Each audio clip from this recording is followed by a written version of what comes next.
¿Me escuchan?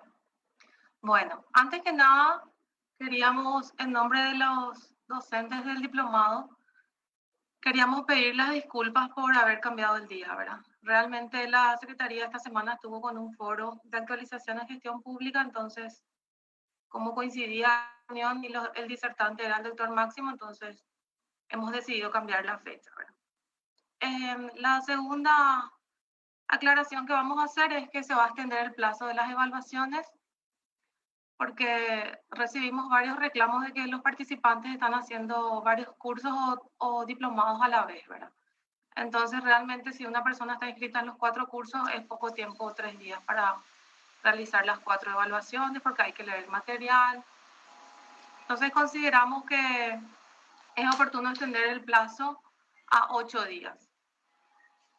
Nosotros vamos a estar alzando la evaluación de este diplomado el día de mañana y van a tener tiempo hasta el próximo viernes para realizar la evaluación.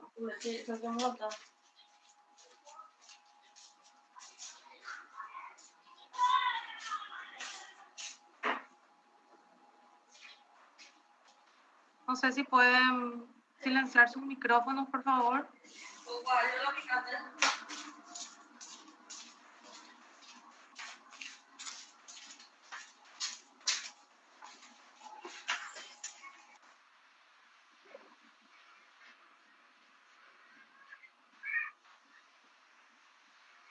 Debido a la puntualidad de los compañeros que están, entonces vamos a dar inicio a este módulo 2, que es actividad administrativa.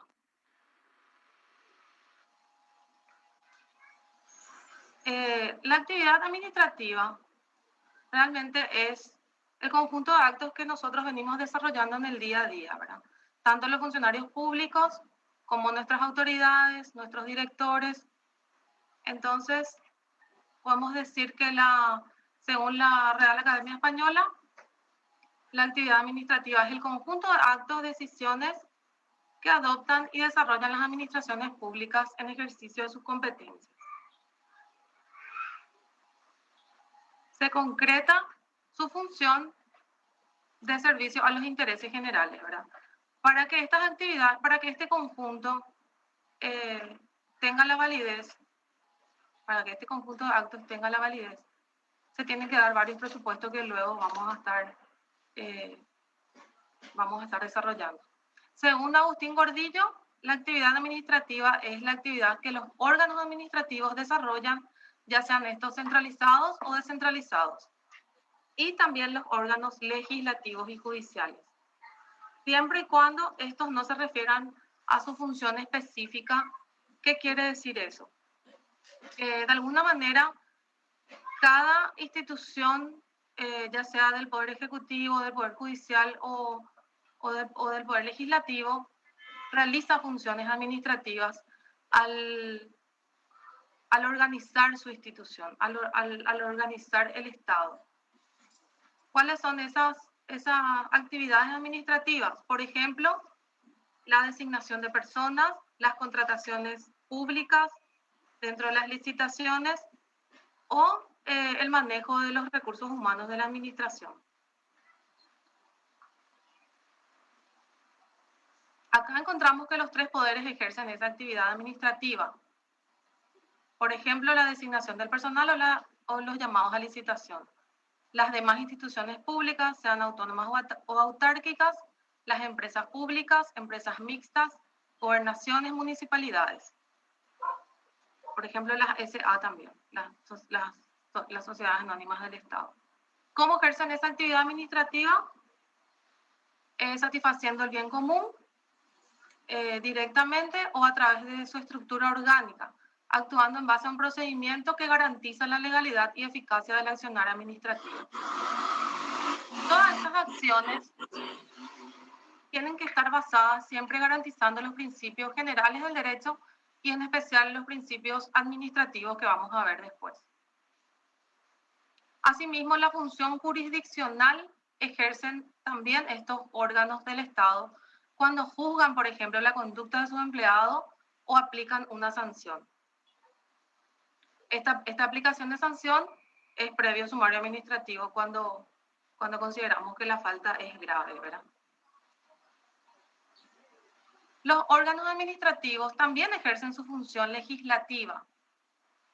Un ejemplo muy práctico es el reglamento interno, ¿verdad? Eso es un acto administrativo que emana tanto el Poder Judicial como el Poder Legislativo o el Poder Ejecutivo. Estos actos que dijimos que forman parte del desarrollo de la actividad administrativa tienen que ser, se pueden clasificar en actos individuales o particulares, que son cuando individualizan a los sujetos, o los actos de contenido general.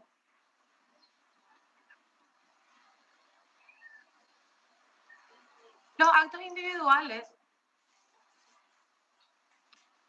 son, por ejemplo, los que se refieren a una sola persona o a un solo sujeto.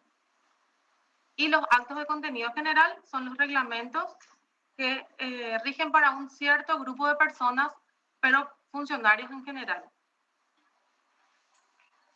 Como habíamos dicho, estos actos administrativos tienen que estar basados en los principios de legalidad, supremacía del interés general, igualdad, autoadministración, responsabilidad de la administración y sus agentes, publicidad, moralidad y justicia administrativa. Podemos clasificar esta actividad administrativa en dos fases. La primera es la que se realiza conforme a la naturaleza de las funciones. Pueden ser interna o externa, o pueden ser regladas y discrecionales. Dentro de las actividades internas y externas, los actos internos serían los actos que son para los funcionarios dependientes de esa institución. Y los actos de naturaleza externa sería tanto para el ciudadano como para los demás instituciones del Estado, que recurren a un ente ya sea centralizado o descentralizado. Eso es en relación a sus funciones, y también tenemos la clasificación conforme a la naturaleza del órgano que dicta. Con relación a los actos reglados y discrecionales, anteriormente, cuando no existían normas escritas, todos los actos eran discrecionales, y actualmente los actos tienen una proporción de reglamentación y una proporción de discrecionalidad. Esta discrecionalidad, por supuesto, que siempre tiene que ajustarse a los límites que pongan las normativas y las leyes. Y la naturaleza del órgano son la potestad de los entes centralizados y de los entes descentralizados, que serían los entes autónomos y autárquicos, o gobernaciones y municipalidades.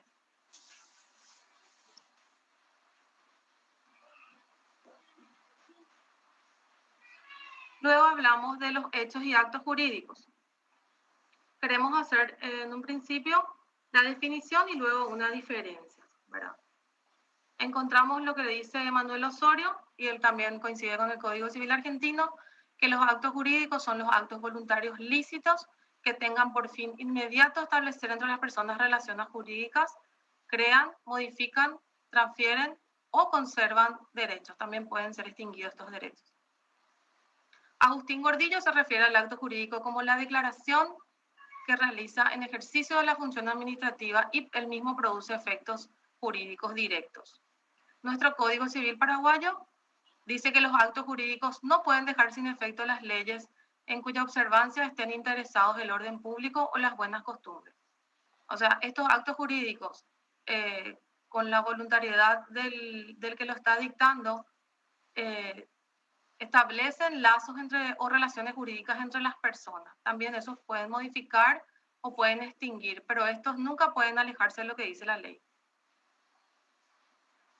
Los hechos jurídicos son las conductas administrativas que producen un efecto jurídico determinado, sea cuando éstas crean, modifican o extinguen un derecho o un deber. Incluso la producción de responsabilidad respecto del agente que lo cometió de la administración. Básicamente son ejecuciones de los actos administrativos, pero no siempre el hecho jurídico está basado en un acto administrativo propiamente. porque a veces se producen hechos directamente sin el previo acto administrativo, que ahora vamos a dar un ejemplo. La diferencia, entonces, entre el acto administrativo y el hecho administrativo es de que el acto se manifiesta a través de declaraciones que provienen de la voluntad del administrador y dirigido a las personas. Tienen que tener un componente de raciocinio estas manifestaciones de voluntad. Es una declaración expresa que no se ejecuta al exteriorizar, porque una vez que ejecutamos ya es considerado un hecho. Y el hecho administrativo carece de sentido mental, constituye una actuación física o material, y la ejecución material es el hecho. Entonces, tanto al ejecutar el acto como en ausencia de este acto, se transmite directamente en la actuación material la voluntad que responde. Estos son los ejemplos que encontramos. El primer ejemplo, el primer análisis es una construcción. Al decidir construir o destruir, yo estoy utilizando el raciocinio. Entonces encontramos que es un proceso intelectual. Dar a conocer esa decisión sin todavía realizarla llamamos un acto. El hecho de haber construido ya o haber destruido, siempre y cuando la decisión es sabida, eso consideramos que es un hecho. Entonces, si yo decido destruir o construir directamente sin haberlo dado a conocer, es un hecho, pero sin un acto administrativo. El segundo ejemplo, tomamos como la detención. La orden de la detención de una persona es un acto. Aprobar la detención hecha por un agente también es un acto. Pero el hecho de haber detenido a esa persona sí ya es un hecho.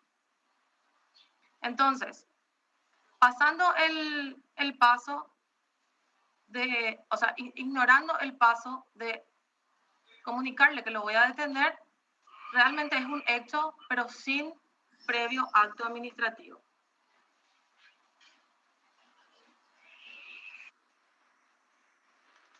Seguidamente vamos a hablar del carácter consultivo de la administración. La administración tiene un carácter consultivo en los casos en que tanto los terceros o la ciudadanía o las otras instituciones, dentro de las atribuciones de esa institución, se ven en la necesidad de realizar una consulta, tanto puede ser técnica o jurídica. Entonces decimos que la administración ejerce una función consultiva cuando implica una expresión de voluntad sin decidir, sino con valoración técnica.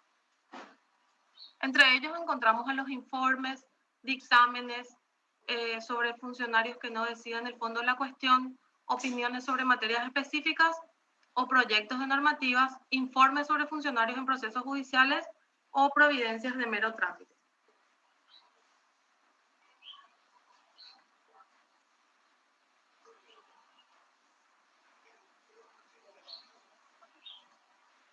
El procedimiento administrativo es el conjunto de principios y reglas que sigue el Poder Ejecutivo propiamente, por medio de actos preparatorios y actuaciones materiales con el objetivo de tomar decisiones. Estas decisiones se llevan a cabo formalmente por medio de procedimientos reglados y obligatorios, impuesta por el legislador. Esta definición es dada por Carlos Balbi. Sin embargo, Julio Comadira dice que es el cauce formal de la función pública. Habíamos dicho que la actividad administrativa es el conjunto de actos que desarrolla la administración y el procedimiento administrativo se basa explícitamente en los actos o en el conjunto de los actos que realiza el Poder Ejecutivo solamente. El sentido y finalidad que persigue el procedimiento administrativo tiene dos aspectos. En primer lugar, garantizar los derechos de las personas que interactúan con el Estado, porque a través del procedimiento se controvierten y hacen valer los derechos. Y en segundo lugar, asegurar la legitimidad, racionalidad, acierto y eficacia de las conductas y decisiones estatales mediante el cumplimiento de ciertas normas, de obtener el resultado legítimo y más conveniente.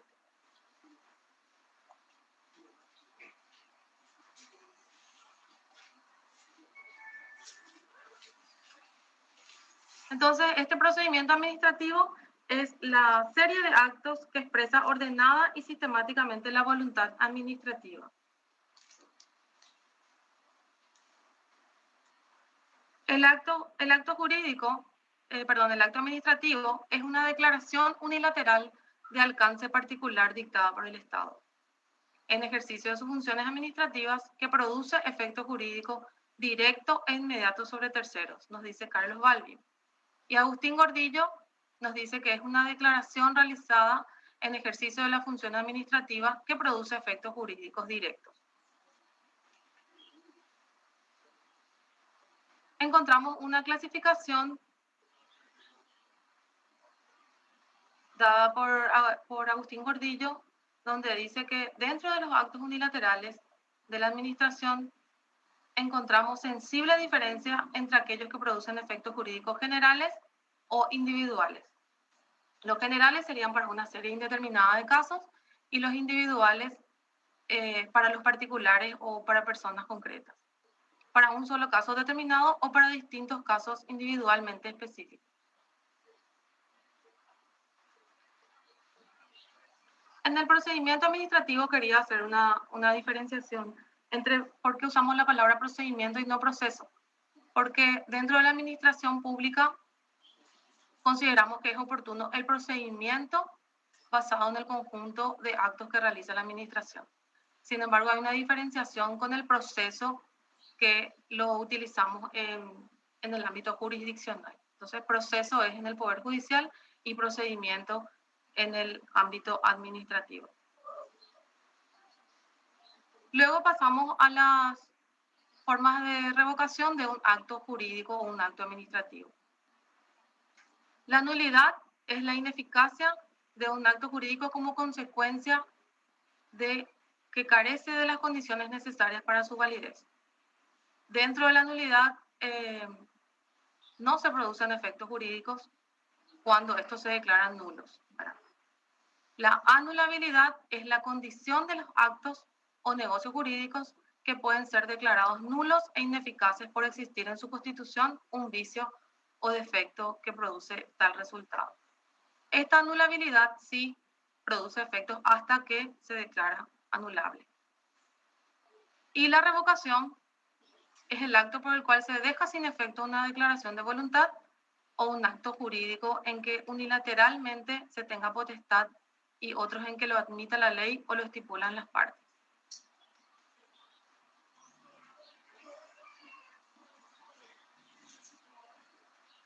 Por mi parte, no sé si tienen alguna pregunta, podemos abrir el debate y vamos a seguir con el programa, con la exposición del doctor Juan Ramón Ramírez.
escrito, así como vos hiciste esa tu cosita. Están preguntando más ejemplos de o sea, la diferencia entre hecho y acto jurídico. Realmente el acto jurídico es el acto administrativo que está escrito y que produce efectos. Serían como las resoluciones o el propio reglamento. Los actos jurídicos son los que producen efectos frente a terceros o frente a los funcionarios públicos o los otros organismos. Y los hechos jurídicos son los instrumentos que no tienen, que directamente se emiten sin pedir una aprobación. Entonces, encontramos que el hecho puede ser ya la decisión tomada por la máxima autoridad o alguna orden superior del jefe superior inmediato. Esos son considerados hechos porque no tienen previo aviso. Sin embargo, el acto administrativo es el acto administrativo está basado en una causa.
Sí, muy buenas tardes para todos. Es un placer estar con todos ustedes el día de hoy, dando continuidad al Diplomado de Tecnicatura en Gestión Administrativa con énfasis en la función pública. Me gustaría que me hagan señal si me están escuchando perfectamente, por favor. Sí. Bueno, antes de empezar quería hacer una aclaración de que muchos compañeros y compañeras están consultando si las diapositivas o las presentaciones van a estar disponibles dentro de la plataforma. Es así que una vez finalizado el día de hoy o a más tardar mañana van a estar todos disponibilizados en las respectivas plataformas. No se preocupen de eso, que sí van a estar para que ustedes puedan volver a verificar en todo caso.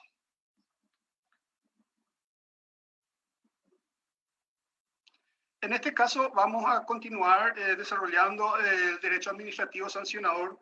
Como en la clase pasada la doctora Delorme había manifestado que el Estado ejerce su poder punitivo a través de dos canales que son el derecho penal y el derecho administrativo sancionador.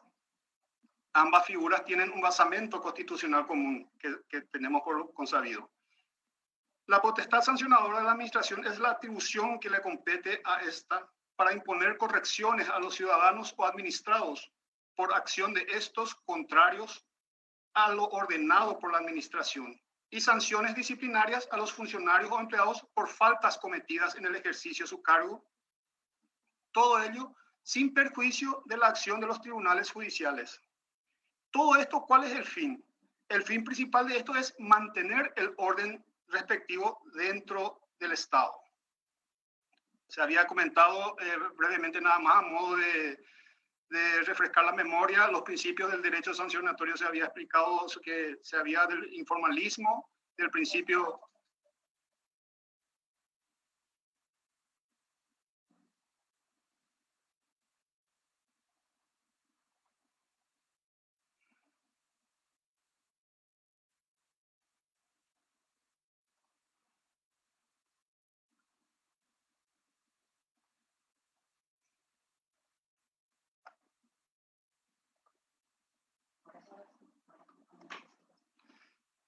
Disculpen, retomando nuevamente, estábamos hablando de los principios del derecho sancionatorio a forma de refrescar un poco la memoria nuevamente, ya que estos ya fueron desarrollados en su momento por la doctora Delorme.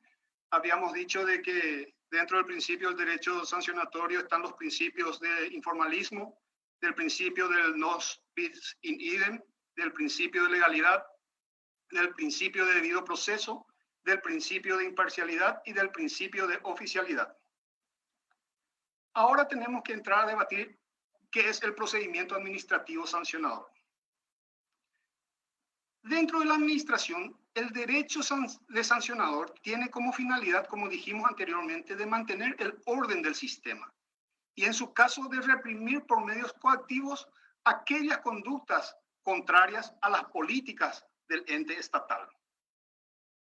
Asimismo, hay un sector de la doctrina que define al poder sancionador dado a la administración como una virtud del cual pueden imponerse sanciones u omisiones, que pueden imponerse sanciones a quienes incurran en la inobservancia de las acciones u omisiones que les son impuestas por el ordenamiento normativo administrativo o el que sea aplicable por la administración pública en cada caso.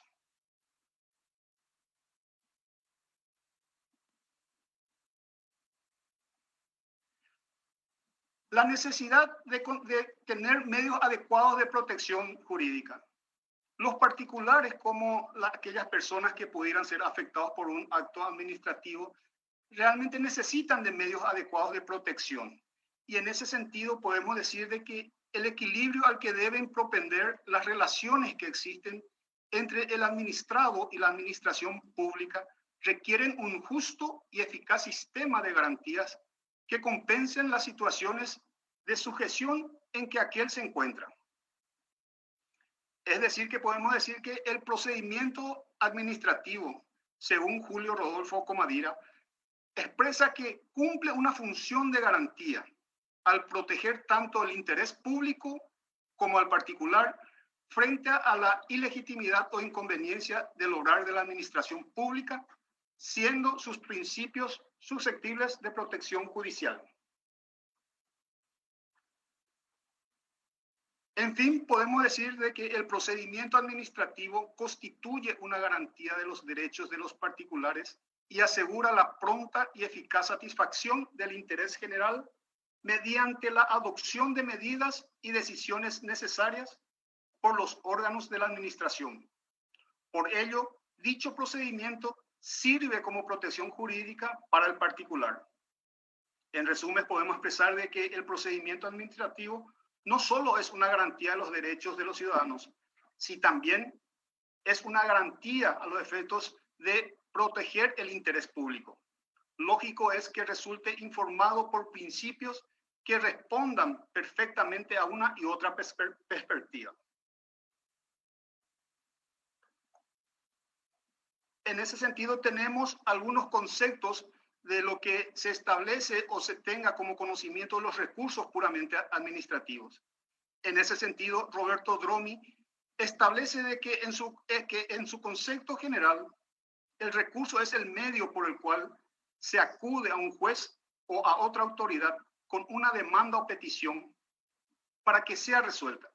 En sentido restringido, el recurso es un remedio administrativo específico por el que se atacan solamente actos administrativos y se defienden derechos subjetivos o intereses legítimos. Algunos recursos que expresa Dromi dice que puede haber el recurso de reconsideración, el recurso de apelación, el recurso jerárquico, el recurso de alzada, el recurso de revisión entre otros más.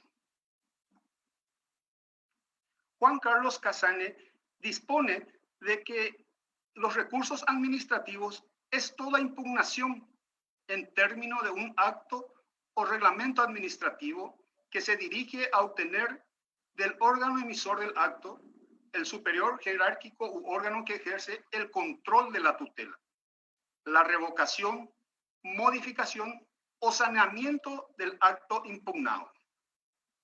Igualmente, él dispone algunos recursos que pudieran ser los recursos de reconsideración, los recursos jerárquicos, los recursos de alzada, el recurso de revisión, entre otros.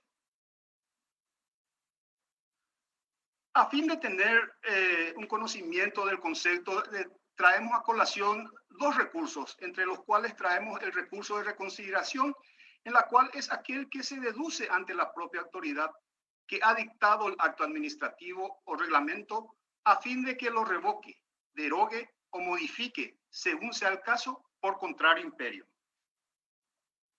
También traemos a colación el recurso jerárquico, que es el medio jurídico para impugnar un acto administrativo ante un superior jerárquico del órgano que emitió el acto.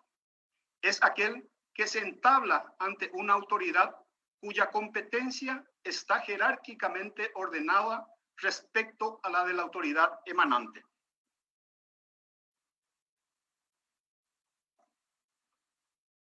Sanciones administrativas. ¿Qué son las sanciones administrativas? En este caso, según la definición de Manuel Osorio, expresa que las sanciones es una medida penal que impone el Poder Ejecutivo o alguna de las autoridades de este orden por infracción de disposiciones imperativas o abstención ante deberes positivos. Por lo general, se reduce a multas cuantiosas en ocasiones, como las represivas del contrabando y la especulación. En otros casos, significa una inhabilitación por privar del pase, patente, autorización o documento que permite ejercer una profesión o actividad, como el retiro del permiso de conducir a los automovilistas reincidentes en faltas de tránsito. También se aplican cortos arrestos o detenciones. Esto es según la definición de Manuel Osorio. Como poder sancionatorio o marco legal en todo procedimiento sancionatorio, traemos algunas acotaciones sobre algunas normativas, de las cuales traemos la ley número 1626 de la función pública, la ley número 3966/2010 orgánica municipal, la ley 489/95 orgánica del BCP, la ley 242204 código aduanero, entre otros.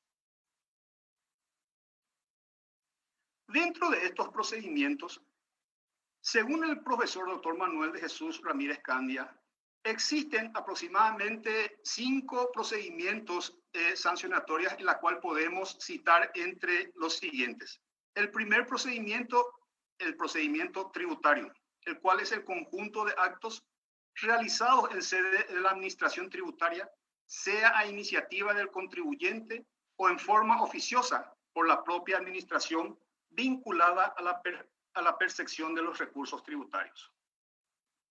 Él determina de que existirían 5 tipos de procedimientos tributarios: procedimiento de revisión de las resoluciones de las autoridades tributarias, procedimiento de determinación tributaria, procedimiento de devolución del pago indebido, aplicación de sanciones y consulta vinculante.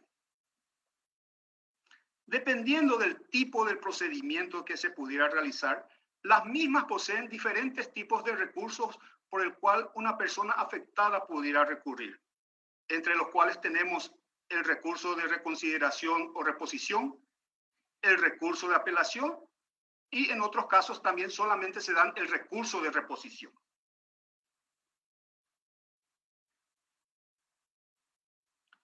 El procedimiento disciplinario con relación a la ley 1626 de la función pública. En ese sentido, dicha normativa establece el recurso de reconsideración. Sin embargo, hay que tener consideración de que con relación a las faltas leves y a las faltas graves, voy a omitir hablar al respecto, ya que existe un módulo especial relacionado a dichos régimen jurídico.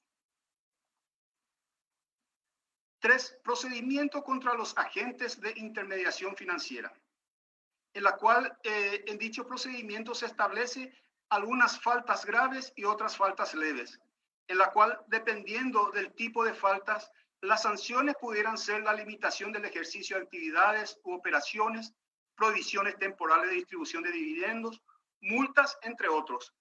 Dependiendo del tipo de procedimiento, en estos recabe los recursos de reconsideración. Procedimiento aduanero. En los procedimientos aduaneros se verifica o se realiza las sanciones o las averiguaciones o las investigaciones con relación a las faltas aduaneras e infracciones aduaneras. Y con relación a la determinación de los mismos pudieran ser las sanciones, la multa, el cobro de gravámenes, entre otros. También dentro de los procedimientos existen los recursos de apelación.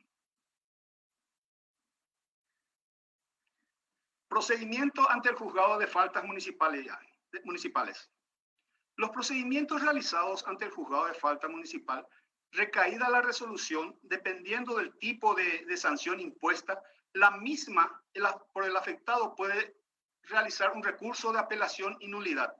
Este procedimiento lo realiza ante el propio juzgado de faltas y este remite automáticamente a la intendencia municipal a los efectos de que el intendente se expida sobre el recurso de apelación interpuesto.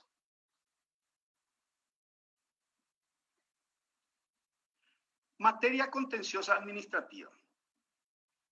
En este sentido, hay que tener en cuenta que hay mucha confusión en el sentido de que cuál acto podría ser considerado materia contenciosa administrativa si recurrimos a tribunal contencioso administrativo o cuál será el ámbito jurisdiccional de su competencia.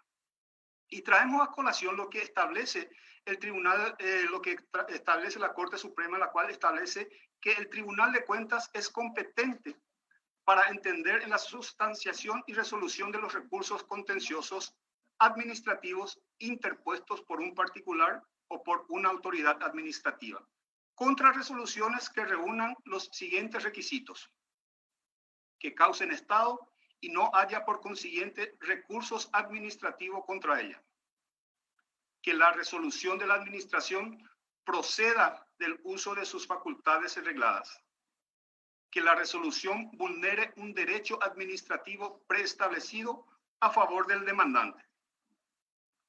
El Tribunal de Cuentas opera como primera instancia jurisdiccional en los procedimientos derivados de la administración pública, siendo requisito indispensable para la viabilidad de los procesos ante este órgano el agotamiento de la vía administrativa. Es decir, que en el momento de que una persona que se sienta afectada por un acto administrativo necesariamente debe de agotar la vía administrativa. Caso contrario, podría ser factible de rechazar la petición ante el Tribunal de Cuentas.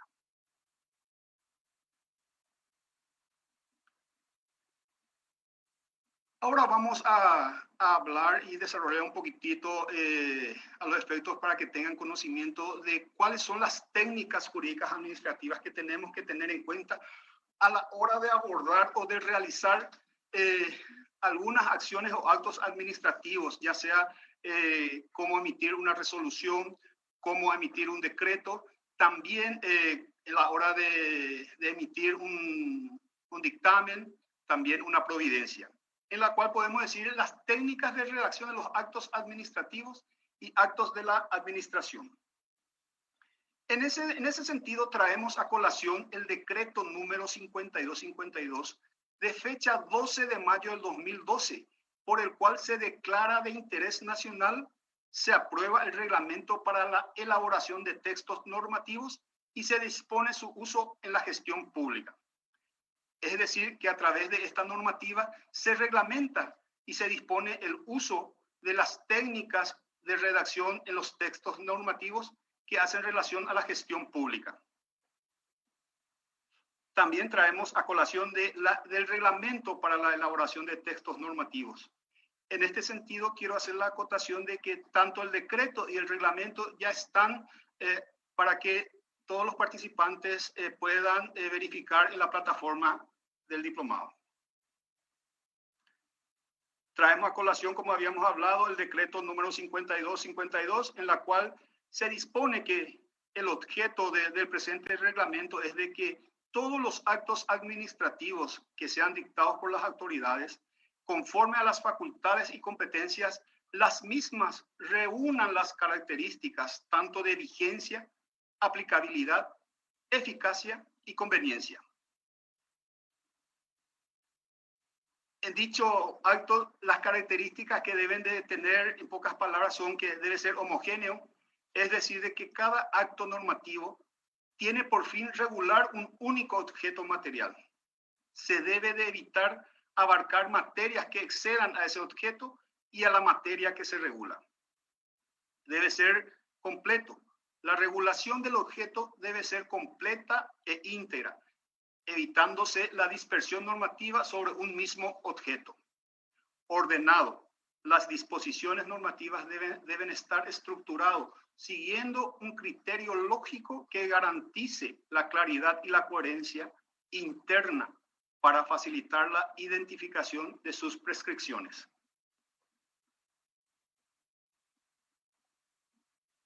La redacción nos expresa que la redacción debe caracterizarse por su claridad, por su sencillez, por su precisión. Claridad que sea fácilmente comprensible a través de usos gramaticales correctos. Sencillez debe de ser concisa y expresar conceptos simples para que sea accesible a todos. Precisión. La norma despeja cualquier duda, aumenta la previsibilidad de su aplicación y otorga seguridad jurídica. Igualmente, en toda redacción se debe tener en cuenta siempre un lenguaje jurídico claro, comprensivo y explicativo.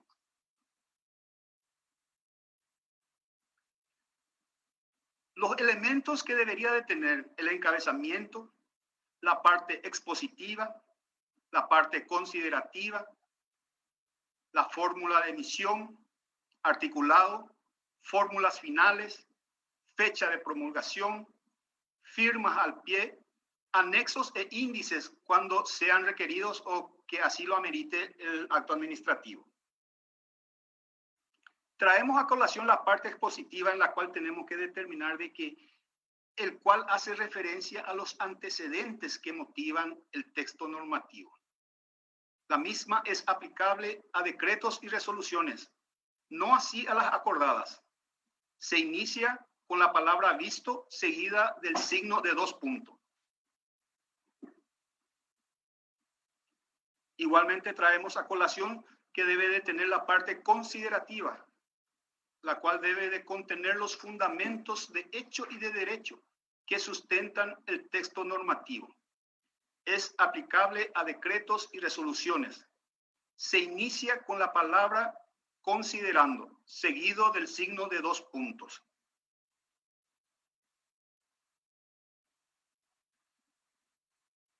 Al respecto, se trae a colación toda esta parte del reglamento de la cual se tendría que tener en cuenta a la hora de realizar o de abordar la realización de un acto administrativo y específicamente habíamos hablado de un decreto o de resoluciones.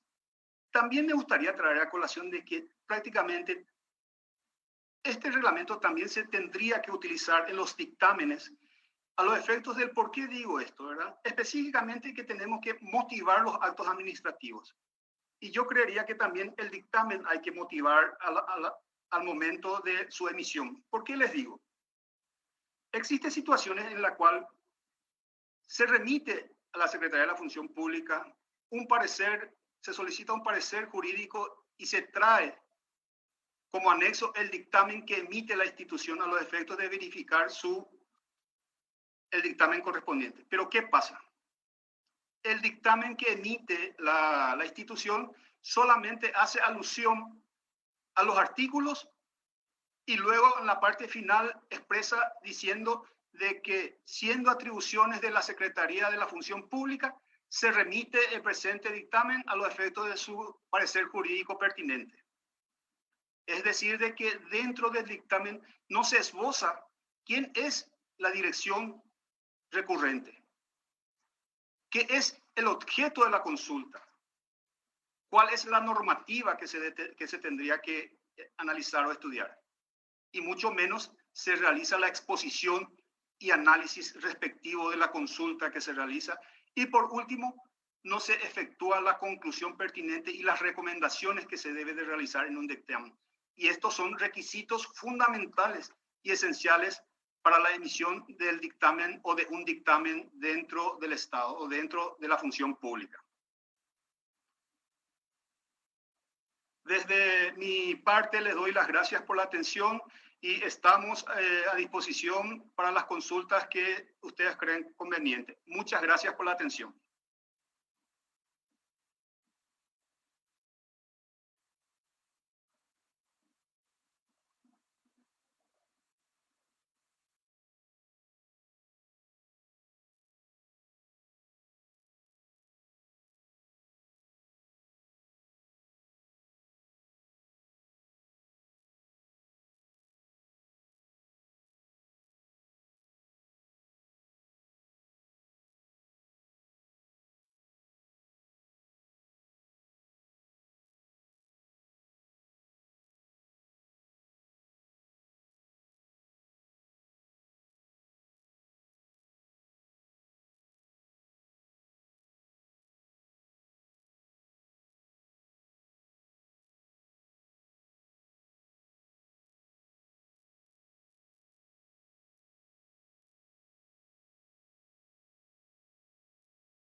Buenas tardes nuevamente. Hicieron una consulta de qué pasa si un funcionario no cuenta con el acto administrativo de nombramiento. En ese sentido, hay que dejar y expresar categóricamente de que todo funcionario necesariamente debe de tener a su disposición el acto administrativo por el cual fue vinculado a la función pública. Es decir, de que es un derecho del mismo tener una copia autenticada de dicho acto administrativo a los efectos de verificar el contenido del mismo y de las motivaciones que dieron lugar a dicho acto. También se hace una consulta de cuando la instancia que emite su parecer no es la asesoría jurídica, igualmente se denomina dictamen o es un informe técnico. Normalmente, realmente dentro de una institución, el que la dirección o área pertinente es realizar el dictamen es la asesoría jurídica o área similar. Sin embargo, si dicho informe o dicho parecer es emitido por otras áreas, se le considera como un informe técnico respectiva.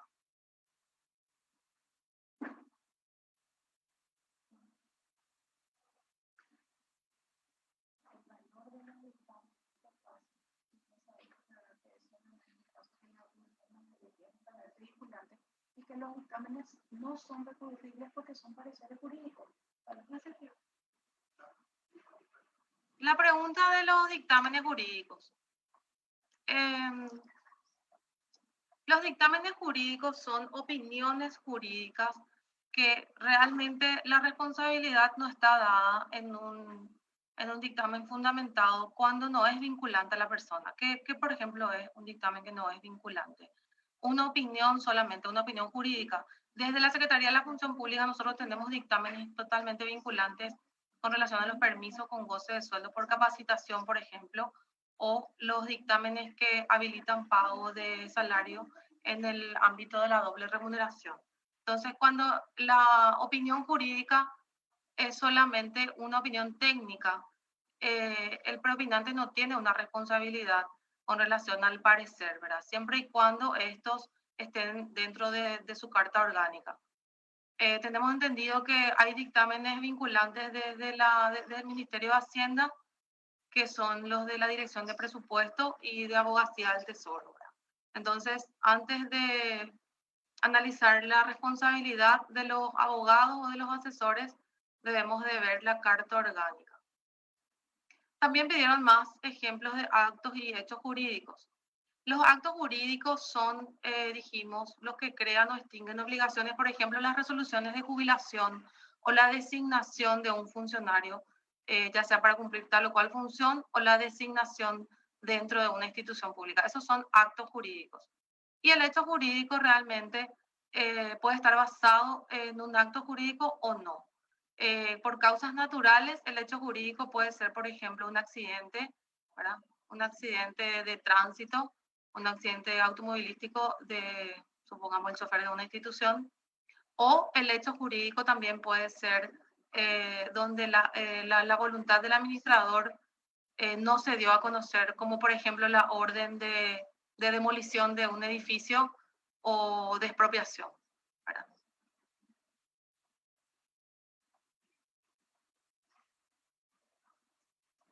La Secretaría de la Función Pública es el ente rector de los concursos, claro.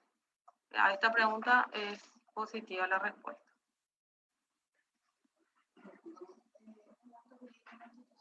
La institución municipal es una resolución, una ordenanza, un contrato. ¿Esto es lo correcto? Un acto jurídico de una institución. Sí. Exactamente, sí. Es un acto jurídico, en el caso de las municipalidades, una resolución, una ordenanza y un contrato, así mismo.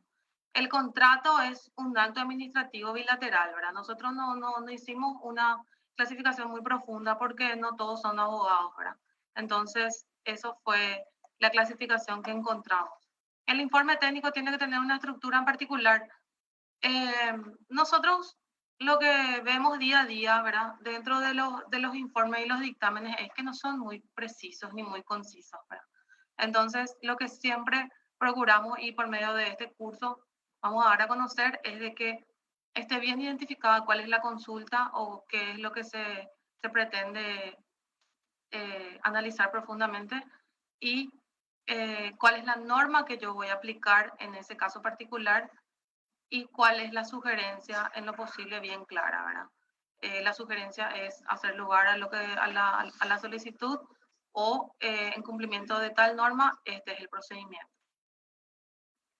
Los contratos se renuevan cada 6 meses, igualmente crean vínculo. Realmente los contratos son por tiempo limitado, ¿verdad? Por un tiempo determinado que establece el contrato y si no hay interrupción consideramos que depende de la naturaleza de ese contrato, de la naturaleza de ese acto. Si es que se rige por el Código Laboral, por supuesto que sí crea vínculos.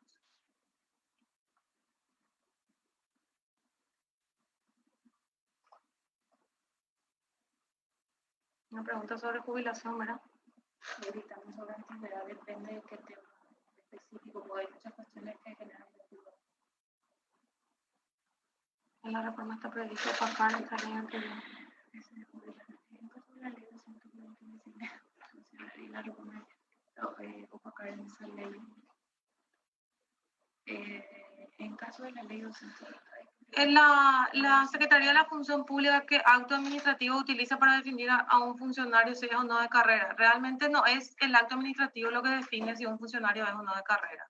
Es la manera en que ingresó y el plantel en el que se va a desempeñar, ¿verdad?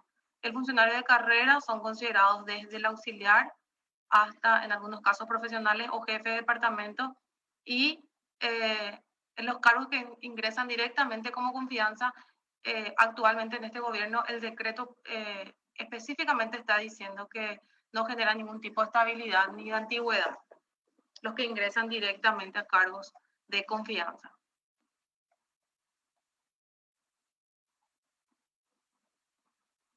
Más explicaciones sobre la contratación. Realmente hay un módulo, el lunes comienza el módulo ética pública y después de ese módulo tenemos el módulo de función pública donde vamos a abarcar todos los tipos de contratación y los cargos permanentes dentro de la administración. ¿A qué se le habilita el micrófono? Pero de a uno. Vamos a habilitar, pero siempre y cuando que primero se anoten quién quiere y ahí vamos a ir habilitando. Si no, son desastres. Las personas que quieran hacer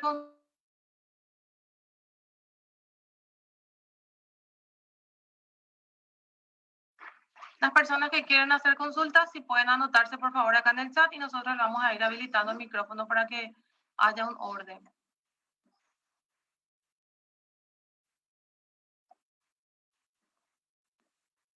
¿10 preguntas, verdad, Vicky? Sí, hasta 10 preguntas.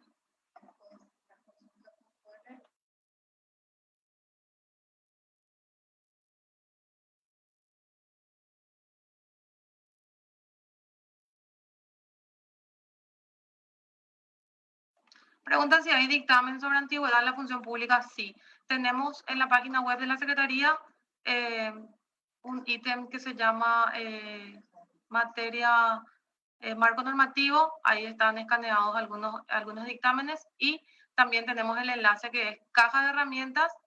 Le dan clic en dictámenes y ahí buscan por temas, ¿verdad? Pueden ser, por ejemplo, si yo estoy buscando antigüedad o sobre contratado o sobre cargo de confianza, sobre jubilación. Entonces, con relación a la palabra que ustedes escriben, eso estira el dictamen pertinente.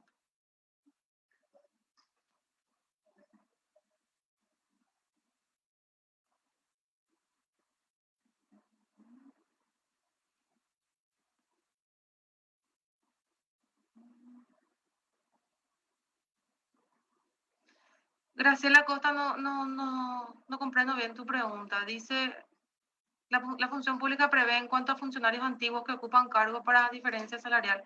¿Qué cargo, Graciela?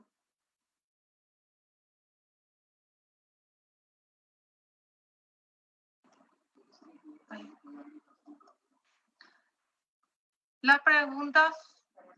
Para las preguntas, Rubén Medina, ¿no querés habilitar por favor tu micrófono? Te escuchamos.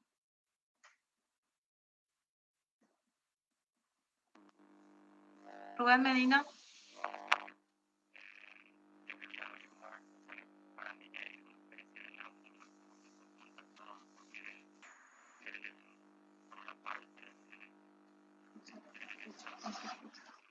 Pone por tu... También silencia tu audio.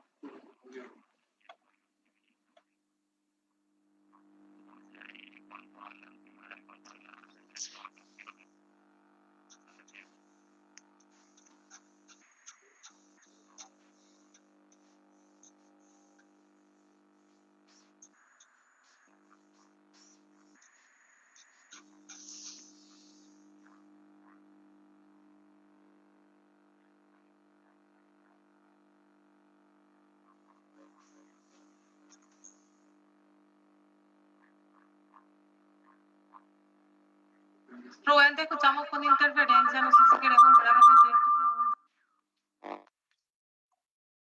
Consulta es si en el caso de los contratados está regido, yo tengo entendido, ¿verdad?, que hay una laguna, pues se rige por una parte por la ley 1026, por otra por el Código Laboral y también por el Código Civil. Entonces ahí hay una laguna en cuanto a la antigüedad, en cuanto a las vacaciones, ¿verdad?, y otros derechos, digamos. Sí, nosotros tenemos varios dictámenes sobre eso. La ley 1626 no establece un contrato propiamente administrativo con el personal. Establece solamente dos tipos de contrato, que es el de honorarios profesionales, se rige por el Código Civil, y el contrato laboral, que es para los auxiliares, ¿verdad? Entonces, lo que hace la Secretaría es analizar la naturaleza del contrato y en base a eso se otorgan los derechos, siempre y cuando este contrato no sea interrumpido, ¿verdad? La ley de presupuesto y el decreto específicamente le ha otorgado otros beneficios a los contratos civiles, por ejemplo, como antigüedad y aguinaldo, ¿verdad? Entonces realmente es una desnaturalización del contrato civil, pero nosotros consideramos que si tiene elementos para un contrato laboral, se considera una relación laboral. Ok, gracias.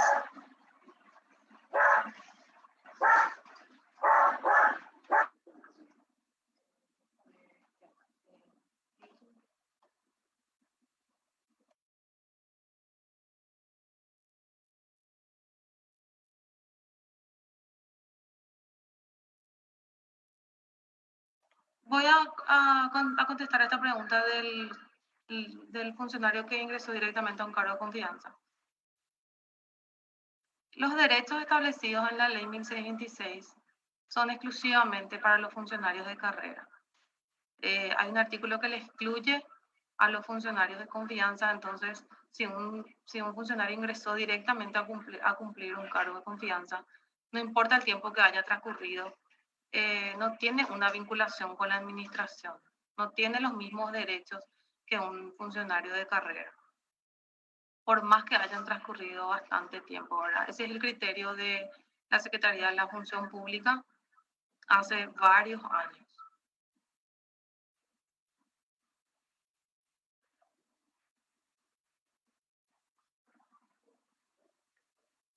Cuando es un contrato civil le corresponde vacaciones y hay que ver qué dice su contrato. Si su contrato no está expresamente que necesita, que puede salir de vacaciones o que tiene beneficio del aguinaldo, esos derechos no pueden ser concedidos.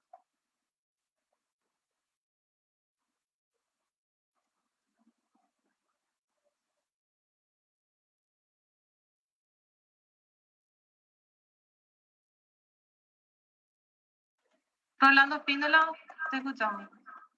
Hola, buenas tardes, ¿cómo están? Sí, En referencia a lo que estaban conversando, lo que yo quería nada más dejar en claro, la cuestión de la creación de vínculo laboral es lo que directamente se tiene, es cuando la antigüedad del funcionario continúa. Algunos dicen el contrato se renueva cada 6 meses, sin embargo el vínculo laboral no se corta. Hay una situación que genera mucha controversia en relación a la prelación de las normas de la validez del decreto presidencial sobre esta cuestión de la pandemia, por ejemplo, es la que directamente emana, o sea, actualmente la ley más importante o de mayor peso es el decreto presidencial. Y lo que yo quería saber nomás, después salen las cuestiones de las resoluciones departamentales, después las municipales. Actualmente, la función pública en referencia a esta situación, ¿cómo podríamos ordenar la prelación de las leyes? Porque no, medio cañilento, lo mitad de el tema de la cuarentena, la validez. Vamos a ver, no, ya tu hamburguesa. Sobre la prelación de las normas, es lo que pregunto directamente en relación a las situaciones que rigen directamente a las instituciones públicas.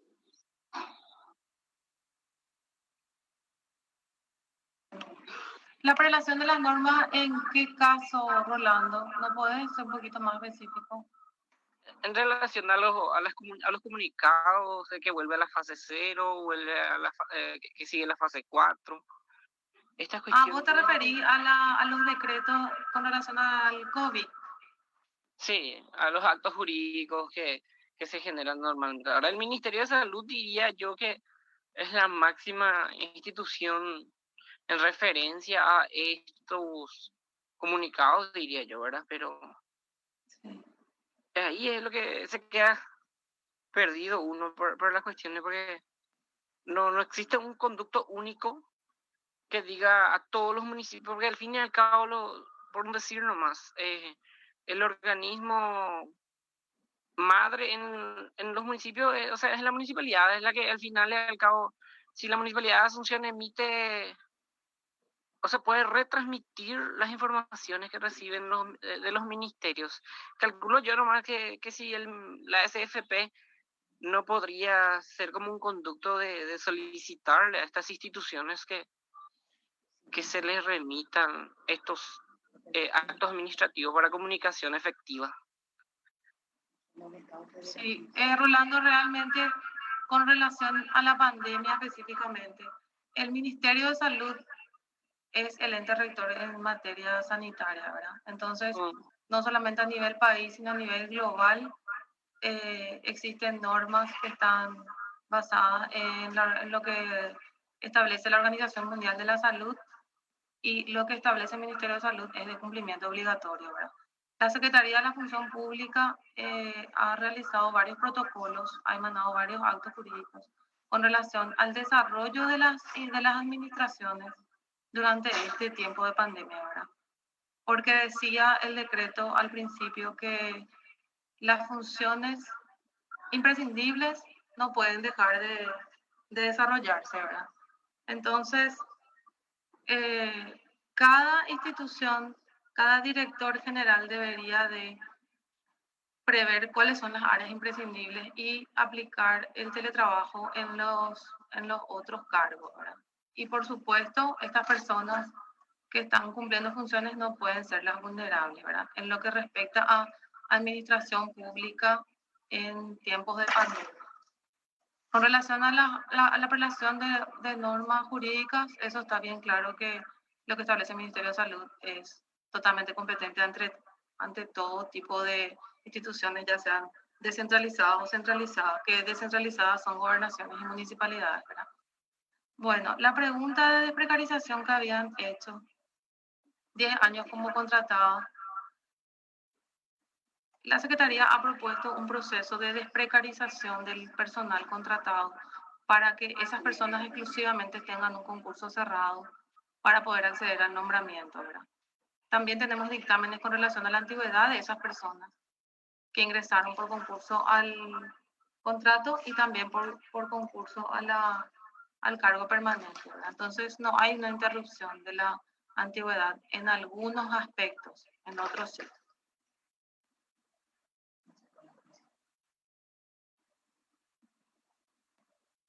Comisionamiento de cargos de confianza. Los cargos de confianza son designados para el cumplimiento de, en algunos casos, áreas misionales, ¿verdad? Y también como cabezas dentro de un departamento o dentro de una dirección en este caso, ¿verdad? Entonces consideramos que el cargo de confianza tiene que desarrollarse en ese lugar para ejercer esa función. Entonces, el comisionamiento es como un préstamo del funcionario, ¿verdad?, a otra institución. No consideramos que pueda darse dentro de los cargos de conducción superior. Los concursos se están desarrollando siempre que el equipo económico autorice, ¿verdad? Tenemos ya varios llamados que los perfiles fueron homologados y entonces sí hay concursos que se van a continuar porque consideramos que no es una ampliación ni una reprogramación del presupuesto, sino que ese dinero ya estaba ahí dentro del presupuesto de esa institución, entonces son trámites que se pueden seguir haciendo.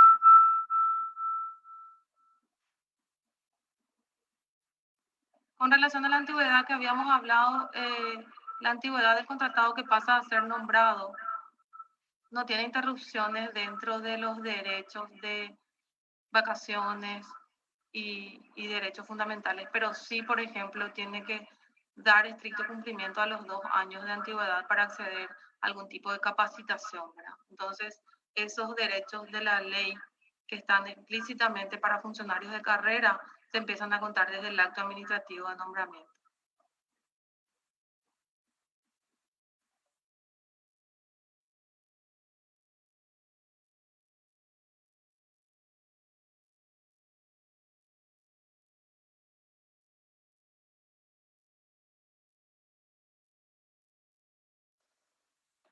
El acto administrativo de traslado tiene que venir la solicitud por parte de la institución de destino a la cual se quiere destinar el funcionario y la institución de origen tiene que otorgar esa movilidad, ¿verdad?, por medio de una resolución o un acto administrativo. Bueno, realmente tenemos muchas preguntas, pero en honor al tiempo, vamos a ir contestando las preguntas del Facebook y de la plataforma pueden ponerlo en el foro. Con mucho gusto vamos a estar contestando. Y muchísimas gracias y nos vemos en el módulo siguiente.